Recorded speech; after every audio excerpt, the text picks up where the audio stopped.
una prueba social de alguien que pueda dar su testimonio y que otros reciban el testimonio.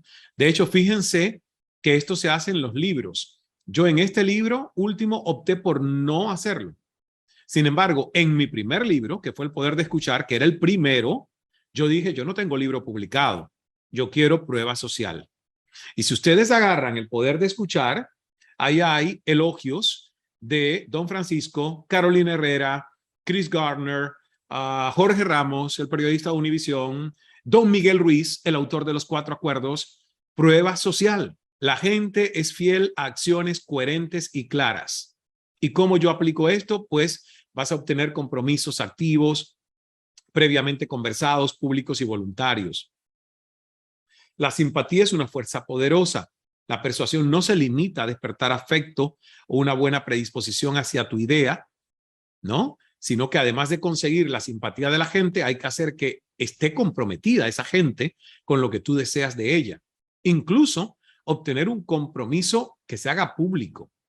Y tenemos pruebas empíricas muy sólidas de que una decisión tomada de forma activa, conversada, acordada previamente, proclamada en voz alta o por escrito, tiene bastante más probabilidades de orientar la conducta futura de una persona que la misma decisión cuando no se hace pública, no se escribe o no se hace en voz alta. Hay una frase que sintetiza todo esto de los compromisos para ser voluntarios y hacer efectivos y dice, al que obedece sin quererlo no le cambia el pensamiento. Y esto lo que quiere decir es que una promesa hecha a la fuerza, una promesa por coacción, una promesa que se hace por imposición externa, no es una promesa, sino que es una carga inoportuna.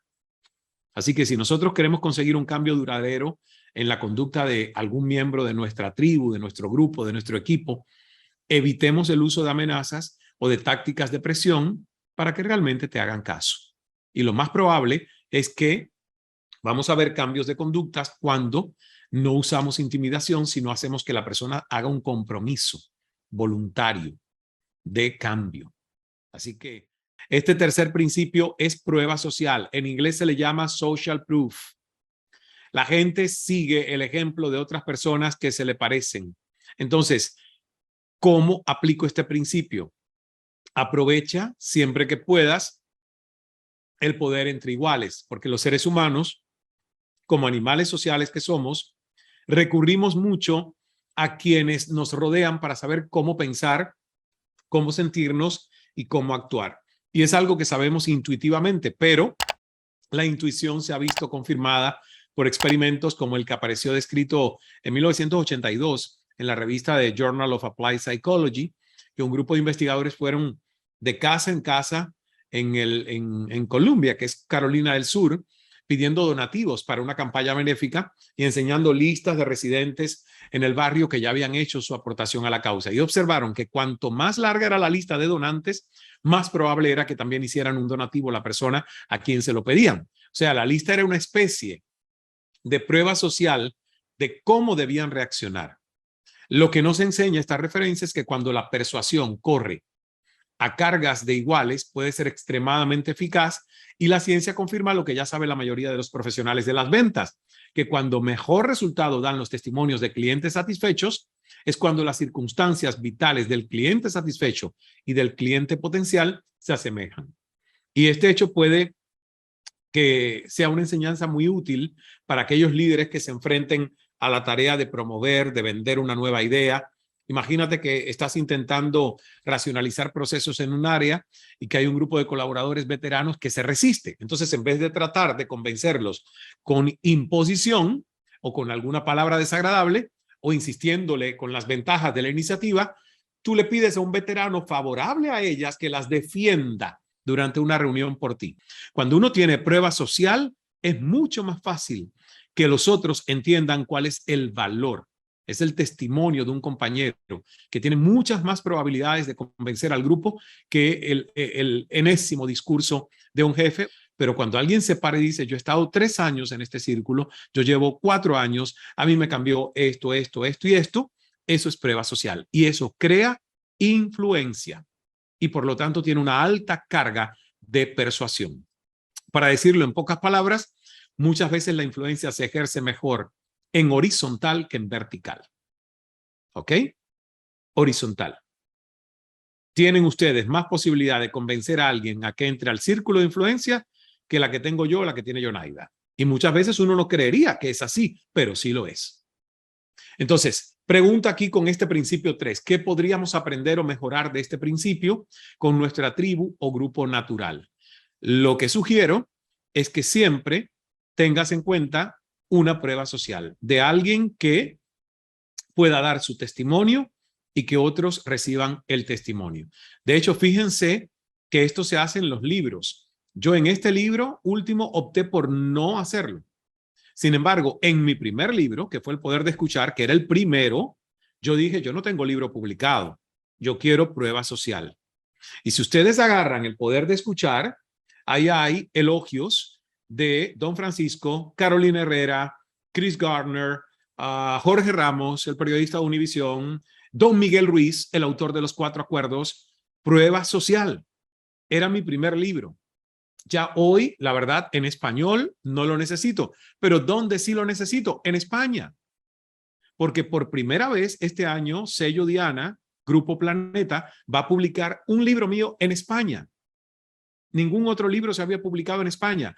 Entonces, este año yo estoy buscando prueba social de autores y celebridades españolas a las que les voy a dar el libro, y antes de que yo vaya en octubre a promover el libro en Sevilla, Barcelona y Madrid, y que me han invitado a los premios Planeta, yo tengo que tener a 10 personas, influencers en España, dando elogios de Fluir para no sufrir.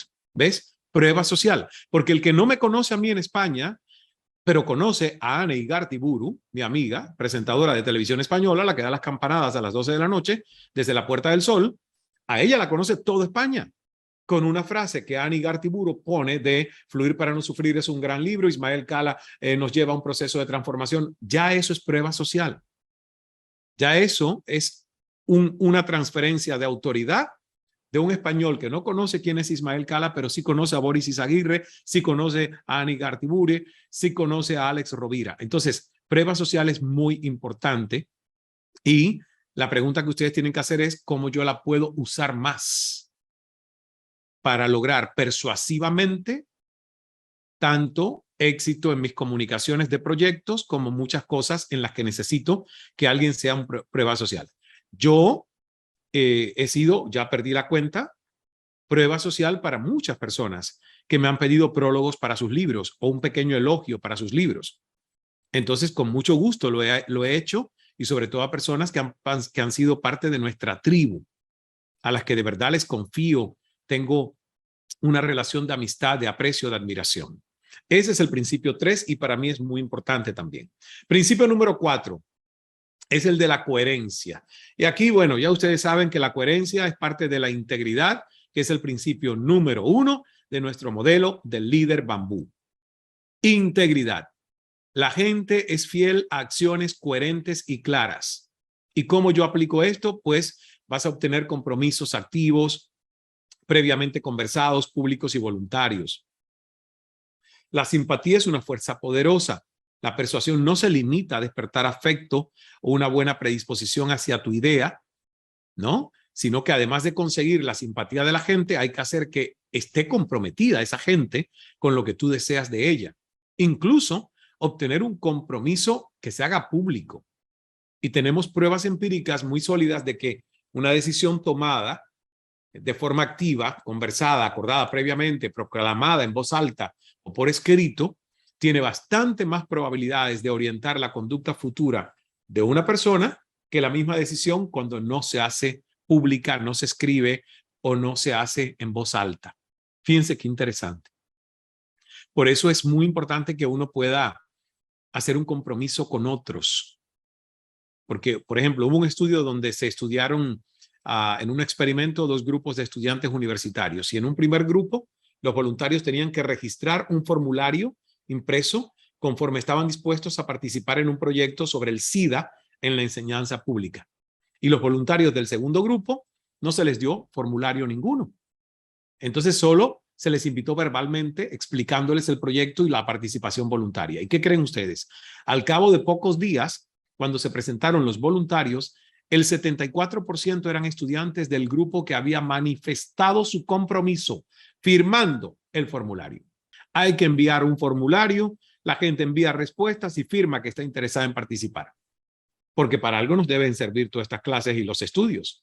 Y si sabemos que aumenta la posibilidad de compromiso de alguien en que firme un documento, porque claro, si yo estoy firmando algo, yo me estoy comprometiendo con algo. Es más que bla, bla, bla.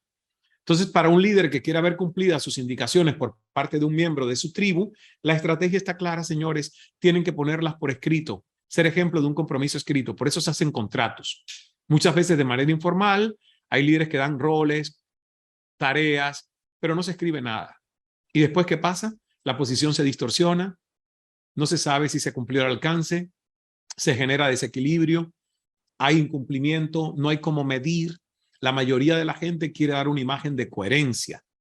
Entonces, más allá de cómo formalicemos estos compromisos, lo importante es que no queden como las resoluciones de Año Nuevo, que la gente a veces no las escribe y en febrero están olvidadas y no ejecutadas. Bien, vamos bien hasta aquí. Hay una frase que sintetiza todo esto de los compromisos para ser voluntarios y hacer efectivos y dice, al que obedece sin quererlo, no le cambia el pensamiento. Y esto lo que quiere decir es que una promesa hecha a la fuerza, una promesa por coacción, una promesa que se hace por imposición externa, no es una promesa, sino que es una carga inoportuna. Así que si nosotros queremos conseguir un cambio duradero en la conducta de algún miembro de nuestra tribu, de nuestro grupo, de nuestro equipo, evitemos el uso de amenazas o de tácticas de presión para que realmente te hagan caso.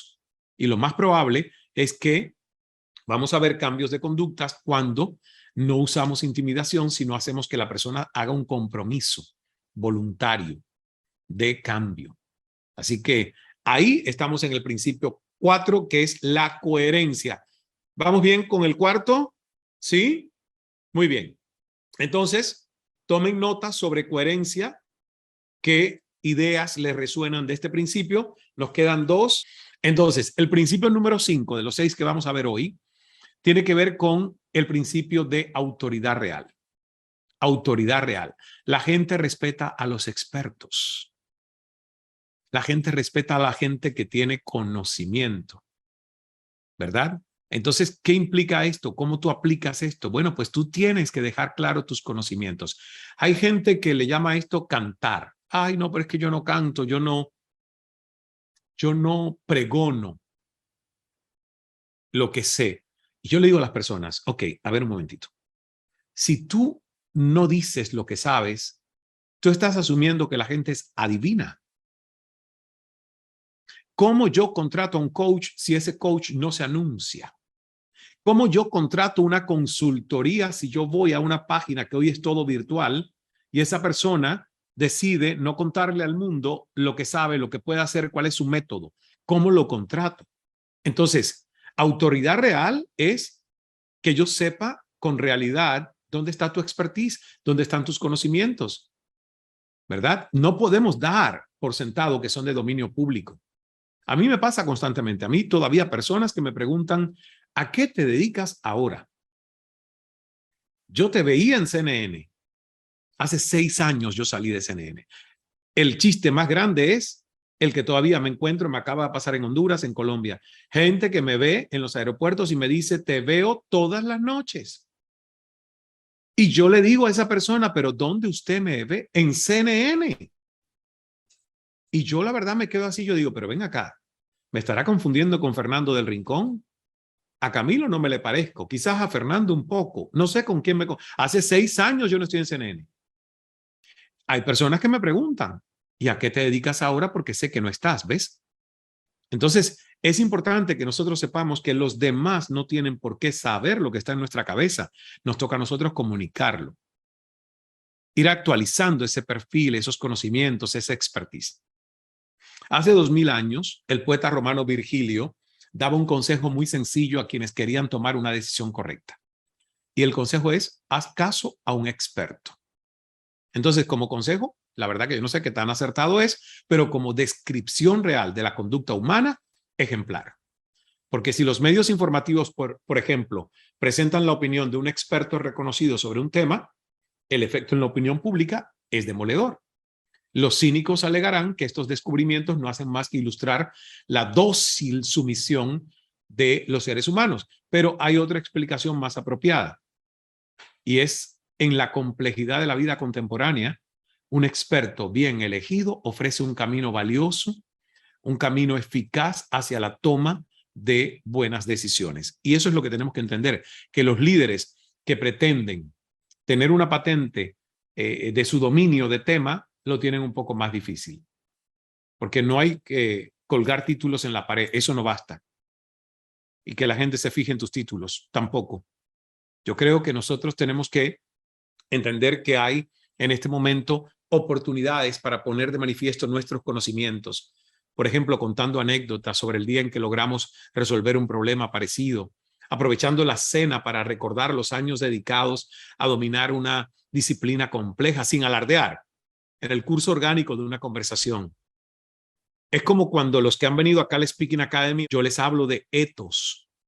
Ethos. Eso que estamos diciendo es ethos, cómo yo genero confianza, autoridad real, sin ser arrogante y petulante. Pero cómo recuerdo de que, oye, pues fíjate, en mis más de 40 años que yo llevo estudiando comunicación, ¿ves? Pero mira el tono, ¿cómo salió esto? No es arrogante, no es petulante, pero yo te tengo que decir a ti, hoy yo lo hice.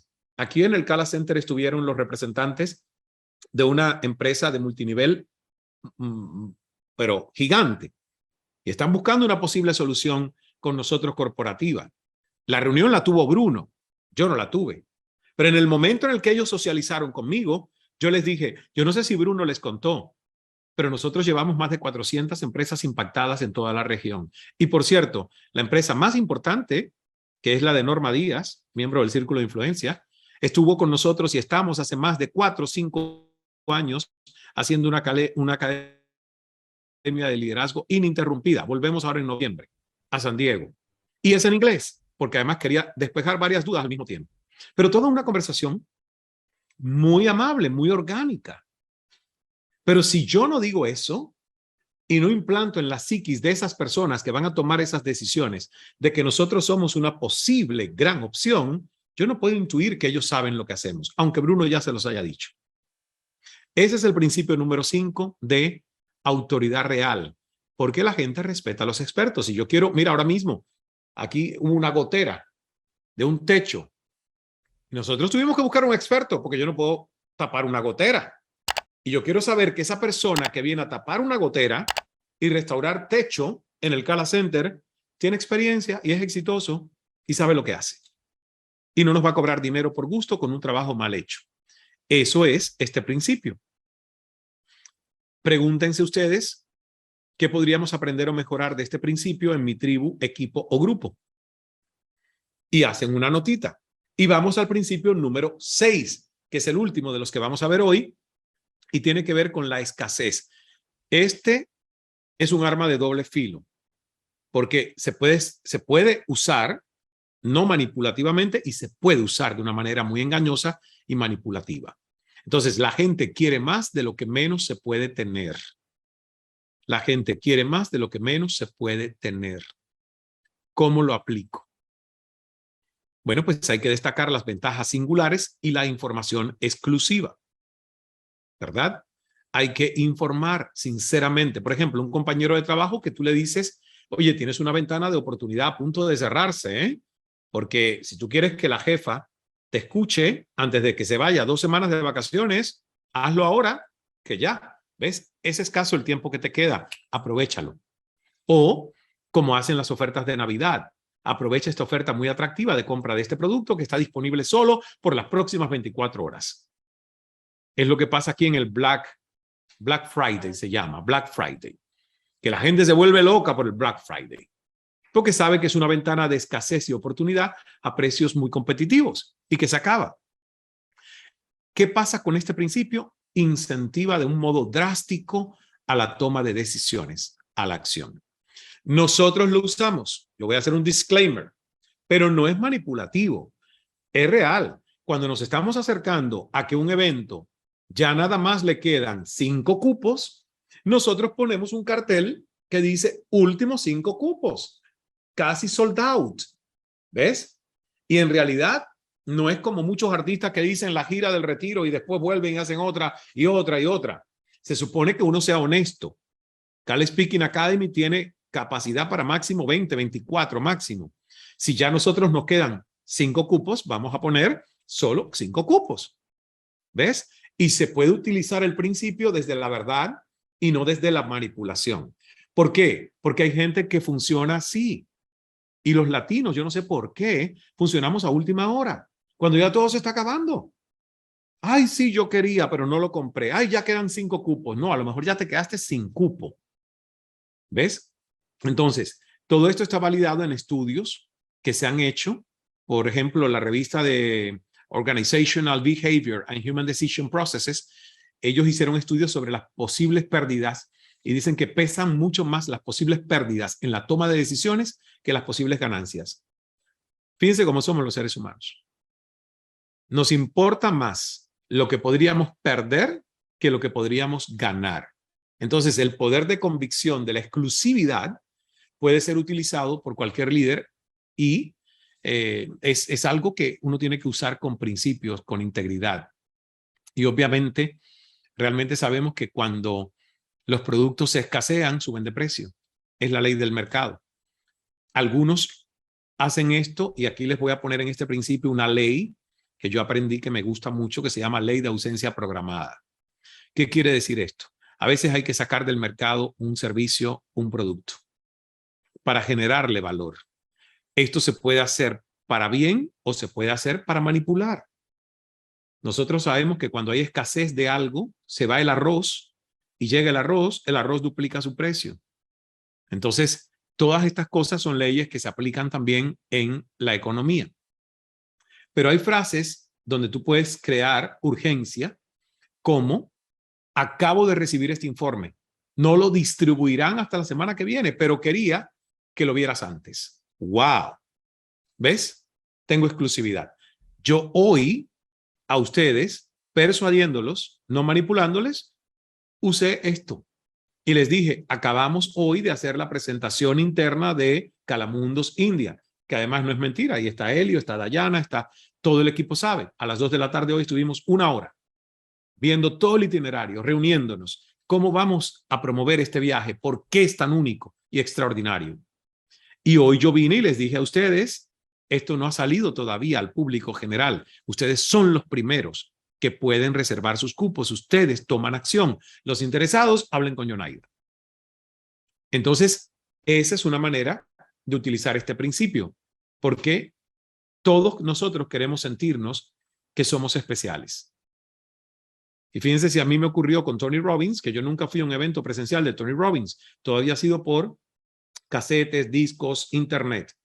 Y a mí me manda Andrés Moreno, mi amigo fundador de Open English y ahora Scala y Open University o NextU, me manda un email que él había recibido de Tony Robbins y yo no lo recibí, de un evento en Fiji de los 25 años de Day with Destiny y que costaba $10,000 por persona.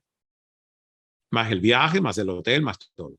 Y yo dije, wow, esto es lo que yo merezco. Un evento de solo 160 personas. Va a ser la oportunidad de conocer a Tony, no en uno de 7,000. Ese fue mi primer viaje con Tony Robbins y yo me lo di como un regalo, porque me gustaba que era la posibilidad, como la tuve, de poder hablar con Tony Robbins y decirle gracias por todo lo que usted ha aportado en mi vida. Y no en uno de 7,000 personas en un estadio. Entonces, todos nosotros nos comportamos de alguna forma de esta manera. Es interesante saber cómo yo lo aplico. Estos son los 6 principios que queríamos compartir con ustedes hoy. Espero que realmente generen entusiasmo en cómo los conozco, cómo la gente los está aplicando conmigo y cómo yo como líder los quiero aplicar desde mi nivel de coherencia.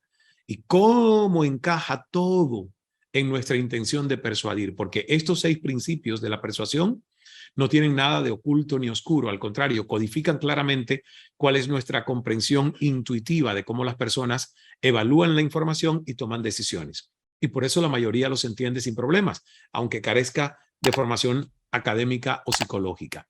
Ahora, a mí realmente me ha parecido importante a través de los seminarios que he facilitado hacer hincapié en 2 puntos. En primer lugar, aunque sea posible, en aras de la claridad, hay que analizar por separado los 6 principios y sus aplicaciones. Conviene aplicarlos de una forma combinada, uno como refuerzo del otro y no aislados. Y por eso quiero hacer hincapié en que las normas de la ética aplican en la influencia, en que esas tácticas engañosas de mucha presión solo surten efecto a corto plazo, la gente se da cuenta y luego no las vuelves a aplicar porque ya no surten efecto.